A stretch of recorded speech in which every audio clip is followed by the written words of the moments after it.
Welcome to the We've Been Acquired podcast, the show dedicated to helping you navigate the turbulent waters of workplace changes, mergers, and acquisitions. I'm your host, and today we're looking at whether to post on LinkedIn or not when you get laid off. The severance agreement is signed, your corporate laptop is locked, and you are officially on the outside looking in. Naturally, your next stop is LinkedIn. You open the app and your feed is flooded with those boilerplate open to work announcements. You know the ones. The green photo frame, the long paragraph thanking the company for an incredible journey, and a tag list of 50 coworkers. You find yourself hovering over the Start a Post button, completely torn. One voice in your head says, you need to tell the world immediately so you can find a job. While the other voice says, keep your mouth shut, protect your dignity, and do this quietly. So, should you post about your layoff on LinkedIn? The short answer is yes, but only if you can do it with absolute clinical objectivity and only when the initial emotional bleeding has completely stopped.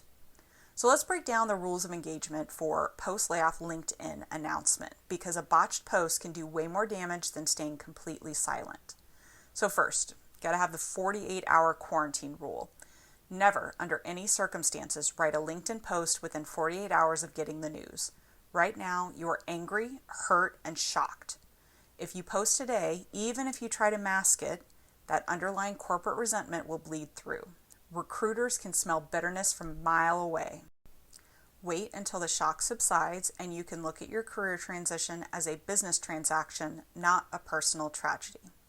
Second, burn the grief post-draft. LinkedIn has turned it into a weirdly emotional diary lately, with people posting tearful selfies or multi-paragraph essays about how devastated they are. Do not do this. Your LinkedIn profile is not your personal journal. It is your digital storefront.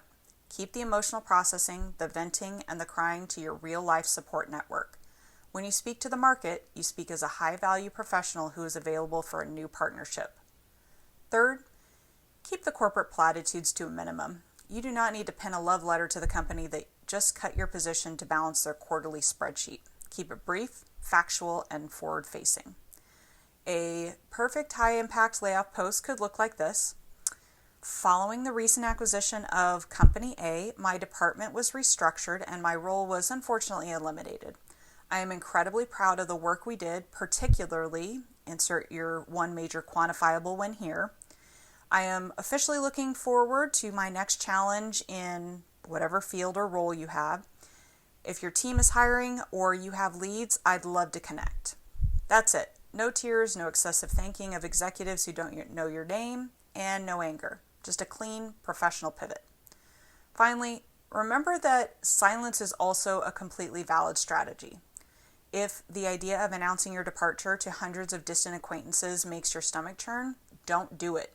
You can quietly turn on your open to work toggle for recruiters only. Update your resume and reach out to people via private direct message. Your worth as a professional was not defined by your employer, and it certainly isn't defined by the engagement metrics of a social media post. Control your narrative, protect your brand, and launch your next chapter on your own terms. For more resources to help you through changes at work, visit www.we'vebeenacquired.com. And as we close out today's episode, let's repeat the We've Been Acquired mantra. I cannot control what my employer does. I can only control my reaction and actions. No matter how idiotic the decisions they make, I'm going to do my job. I will do my best.